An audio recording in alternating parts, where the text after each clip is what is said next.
এবার আমি বিয়ে বাড়ির জন্য রেডি হব। আর বাঙালিদের বিয়ে মানে তো জানো সন্ধ্যেবেলায় বিয়ে হয়। আর আজকে পরবো হচ্ছে আমার এই লেহেঙ্গাটা, যেটা নিয়ে তোমরা অনেক কোয়ারিজ জানিয়েছিলে কোথা থেকে কিনেছি না কিনেছি। তো চলো আগে লেহেঙ্গাটা তোমাদেরকে দেখাই যে কীরকম দেখতে, তারপর না বাকি কথাগুলো তোমাদের সাথে ধীরে ধীরে সবটা শেয়ার করব। সো আগে দেখো লেহেঙ্গাটা কীরকম দেখতে। লেহেঙ্গাটা এতটাই ভারী যে ওটা এক হাতে শুধু তুলেছি, আরেক হাতেই ওড়না টোড়নাগুলো রয়েছে, সব এক একটা করে এখন আমি ঘরে নিয়ে যাচ্ছি। আর এখন ভিডিও শ্যুট করবো বলে আমি একটু আগেই রেডি হব। তাছাড়াও আজকে গোধূলি লগ্নে বিয়ে আছে, এখন সব জিনিসগুলো একে একে বার করে নিচ্ছি। আর চলো রেডি হওয়া যাক। তো এই হচ্ছে আমার লেহেঙ্গাটা, যেটা হচ্ছে এরকম বড়, আর এটা হচ্ছে পুরোপুরি পেস্টেল কালারের, pink colour, baby pink colour যেটা বলতে পারো, সেটা হচ্ছে আমার এই লেহেঙ্গাটা। আর পুরোটাই কিন্তু সিকোয়েন্সের কাজ করা আছে। এটা প্রাইস নিয়েছিল ওই ৩,৫০০ টাকা, ঠিক আছে। আর হচ্ছে এই হচ্ছে আমার লেহেঙ্গাটা, যেটা বার করে নিয়েছি ওর প্যাকেজিং থেকে। আর এর সাথে লটকানটাও কিন্তু বেশ ভালো বড়সড় দিয়েছে। ওকে, এটা হচ্ছে আমার লেহেঙ্গা, যেটা হচ্ছে আজকে রাত্রে আমি পরবো। আমার দিদির বিয়েতে, মানে আমার মাসির মেয়ের বিয়েতে এই লেহেঙ্গাটা আমি কিনেছিলাম। এটার দাম পড়েছিল ৩,৫০০ টাকা। সো এটা হচ্ছে আমার লেহেঙ্গা। এটা আমি কিনেছিলাম হচ্ছে দুর্গা ক্রিয়েশন থেকে, মানে আমি লেহেঙ্গাটাই কিনেছিলাম দুর্গা ক্রিয়েশন থেকে। ওনাদের ফোন নাম্বার এখানে মেনশন করা আছে, তোমরা চাইলে ওনাদের সাথে যোগাযোগ করে ওনাদের স্টোরে গিয়ে তোমরা লেহেঙ্গা কিনতে পারো। এইটার দাম তো ৩,৫০০ টাকা পড়েছে। আর এটার সাথে সব কিছুই রয়েছে।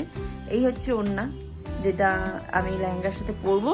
আর তার সাথে এই হচ্ছে ব্লাউজটা, ঠিক আছে। ব্লাউজটা আমাকে স্টিচিং করে দিতে হয়েছে, বাট লেহেঙ্গার সাথে এই লটকনটা কিন্তু ওখান থেকেই তোমাকে স্টিচিং করিয়ে দেবে। সাথে আর যা যা কিছু পরবো সেই সব কিছু এখন বার করে নিয়েছি। এই হচ্ছে আমার ব্যাগ, আর এই হচ্ছে আমার জুয়েলারি।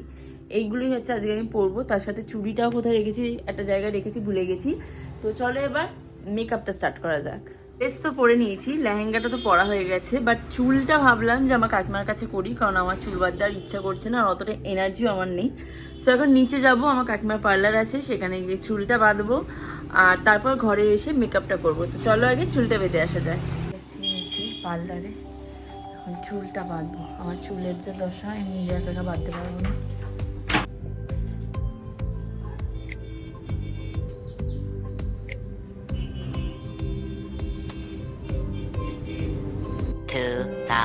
years later.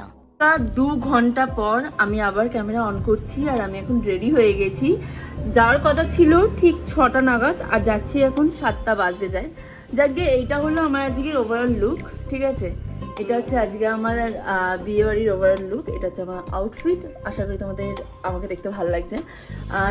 তো চলো বেরোনো যাক। এমনি মা বাবা বেরিয়ে গেছে, মা বাবা চলে গেছে বিয়ে বাড়ি। এখন বাবা আসবে, এসে আমাকে নিয়ে যাবে, মাকে রেখে তারপর আমাকে আবার নিয়ে যাবে।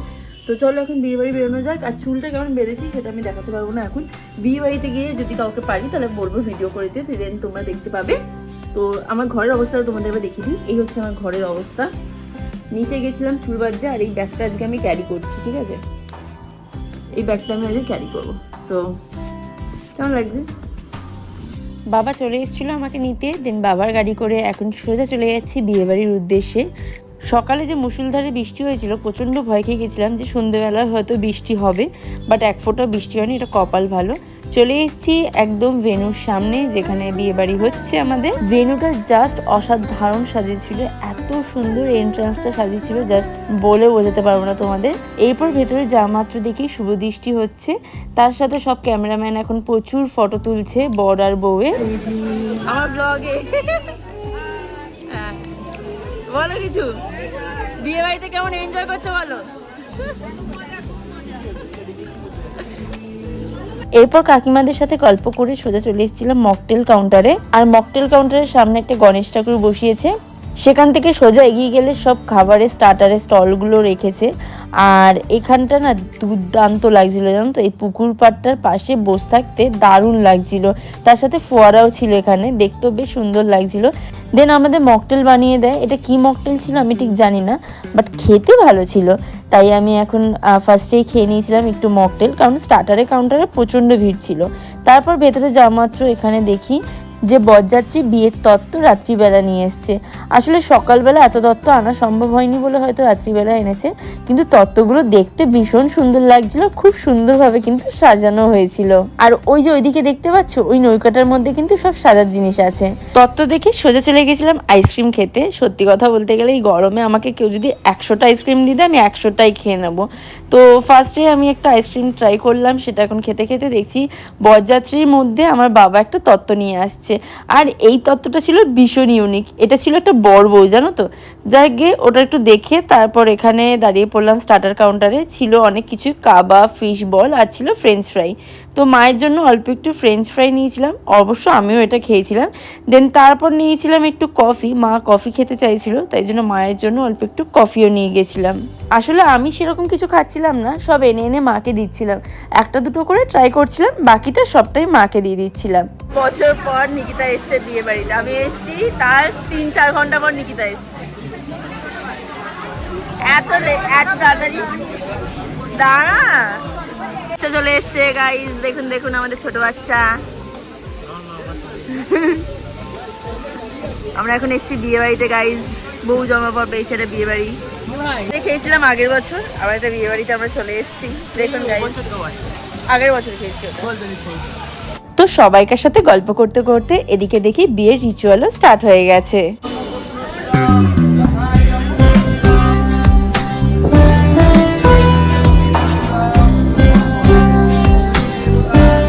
এই ভেন্যুর মধ্যেই ছিল একটা রাধাকৃষ্ণ মন্দির, আর সেইখানেই কিন্তু বিয়েটা হচ্ছিল।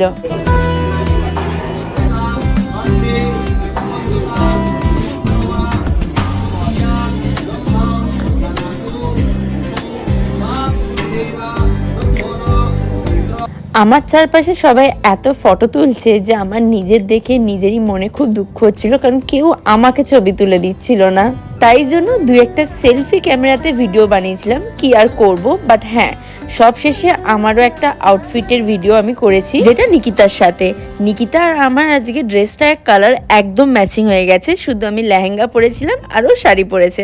আমাদের দুজনকে একসাথে কিরকম লাগছে অবশ্যই জানিও। তো এই একটাই ট্রানজেকশন ভিডিও আমরা দুজনে একসাথে নিয়েছিলাম। দাদাকে শর্ত দিয়েছিলাম ভালো ভালো ফটো ভিডিও করে দিলে ওকে আমি দই ফুচকা খাওয়াবো, তাই দই ফুচকা আনতে চলে গেছিলাম, কারণ ও আমার খুব ভালো ভালো কিছু ফটো তুলে দিয়েছে। এই দই আর চাটনি ফুচকা নিয়ে সোজা চলে গেছিলাম মায়ের কাছে।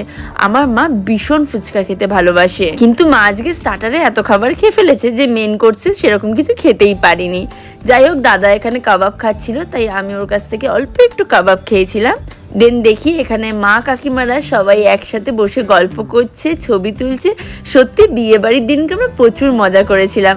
ওরা বুঝতেই পারেনি যে আমি ওদের ছবি না ভিডিও তুলছি। তাই দেখো, লোকের বিয়ে তো আমরা খেতে এসেছি, কিন্তু আমাদেরও তো একটা দায়িত্ব আছে যে লোককেও আমাদের বিয়েতে খাওয়ানো। তাই জন্য আমি গোটা দিনে কয়েকশোবার নিকিতাকে বলছি তুই বিয়েটা তাড়াতাড়ি করে কর, তাহলে তোর বিয়েতে আমি এখন খেতে যাব। তোর কি বিয়ে করে নিতে ইচ্ছা করছে বিয়েটা দেখে? ভেবে নে, তাহলে 1 মাসের মধ্যে তোর মা বিয়ে দিয়ে দেবে। নিকিতা বিয়ে করতে ইচ্ছা করছে।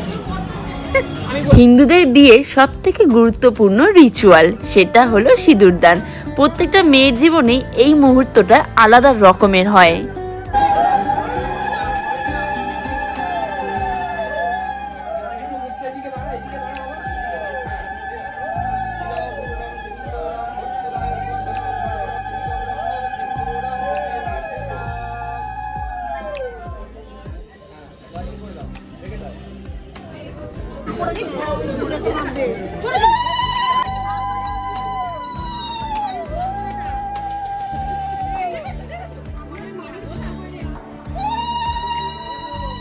সিঁদুরদানের পর বিয়ের সব রিচুয়াল দেখে এখন চলে এসেছি পুকুর পাড়ে। আসলে আজকে হিল পরেছিলাম, তাই গোড়ালি তো হালকা ব্যথা করছিল, আর অনেকক্ষণ একা একা পুকুর পাড়ে বসেছিলাম, কারণ আর পাচ্ছিলাম না, প্রচন্ড টায়ার্ড লাগছিল।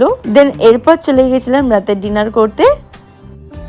আমরা বিয়ে বাড়িতে যে কাজটা সবার প্রথমে করতে আসি সেটা হলো খাওয়া দাওয়া, তাই খাওয়া দাওয়া করতে বসে পড়েছি আমরা দুজনে।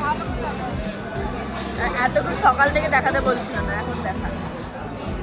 সো বিয়ে বাড়িতে আজকের মেনু ছিল এই, আর এখন তোমাদের সাথে বিয়ে বাড়ি কি কি খাবার খেয়েছি সেগুলো শেয়ার করি চলো। ফার্স্টেই খেয়েছিলাম ফিশ রোল, যেটা খেতে দারুণ ছিল, প্রচণ্ড মোটা একটা ফিশ রোল ছিল। দেন এরপর খেয়েছিলাম রুমালি রুটি, তার সাথে পনির বাটার মশালা। এটাও খেতে কিন্তু দারুণ ছিল, আমার তো বেশ ভালো লেগেছে খেতে। তো মেনুতে যা যা কিছু খাবার ছিল সবই আমি প্রায় ট্রাই করেছিলাম, বাট স্টার্টারে এত কিছু খেয়েছি যে মেন কোর্সে সেরকম ভাবে খেতেই পারিনি কিছু। প্রত্যেকটা খাবারই অল্প অল্প করে টেস্ট করেছিলাম। এরপর চলে এসেছিল জাফরান রাইস, তার সাথে মাটন কষা। জাফরান রাইসটা আমি ফার্স্ট টাইম ট্রাই করেছি, যেটা আমার বেশ ভালো লেগেছে, কিছুটা বিরিয়ানির মতো খেতে, বাট খেতে দারুণ ছিল। দেন এই সব কিছু খাওয়া দাওয়া করে সবশেষে ছিল চাটনি, পাঁপড় আর একটা করে বাটার রোল। বাটার রোলের সাইজ এতটাই বড় ছিল যে আমি তো খাইনি, মা এখানে বসে বসে খাচ্ছিল। হ্যাঁ, মিষ্টি খাচ্ছে কাকিমা, খাওয়া দাওয়া। এইদিকে এইদিকে ক্যামেরাটা ফোকাস করো। ঘুমিয়ে পড়ো। এখন বাজে মোটামুটি 11:10, বাড়ি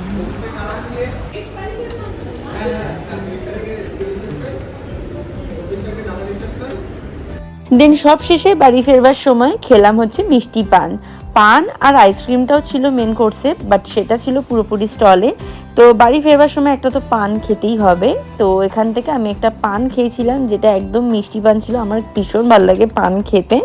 দেন পান খেয়ে সবাইকার সাথে অনেকক্ষণ গল্প গুজব করেছি, যার ক্লিপিংস আমি আর নিতে পারিনি, কারণ প্রচন্ড আমি টায়ার্ড ছিলাম। সেই দিনকে বাড়ি ফিরেছি রাত 12টার সময়। হ্যাঁ, এই যে ঘড়ির কাঁটায় রাত 12টা বাজে এখন আমরা বাড়ি ফেরবার পথে রওনা দিচ্ছি। সো এই ছিল আমার বিয়ে বাড়ি ভ্লগ। আশা করি আজকের ভ্লগটা দেখতে তোমাদের ভীষণ ভালো লেগেছে।